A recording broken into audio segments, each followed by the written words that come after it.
കുട്ടികളുടെ മുന്നില് ഒന്ന് തോറ്റു കൊടുത്തൂടെ? മനസ്സിലാക്കിക്കൂടെ? ഇടിക്കാൻ.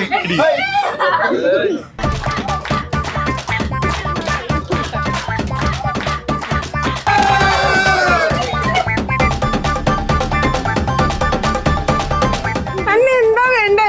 എണീക്ക്, കുട്ടി ഇരിക്കട്ടെ. കളിയാകുമ്പോ നോക്കാൻ പാടില്ല. പിടിക്ക്, എണീപ്പിക്ക്. ഞാൻ എണീക്കൂല. ഇല്ല ഞാൻ തോറ്റിട്ടില്ല. ഓക്കെ, അപ്പൊ ഇവരെല്ലാരും ഞങ്ങള് തോറ്റു. നിങ്ങൾ ഇരുന്നോളൂ. ഇവരെല്ലാരും ജയിച്ചു കേട്ടോ. Good, super. ഇനി നമുക്ക് ഒരു പാട്ടിലേക്ക് പോയല്ലോ. ടീം പാടണ്ടേ?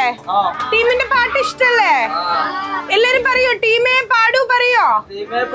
ഉറക്കെ പറയണം. ഇനിയും പറയണം. ടീമേ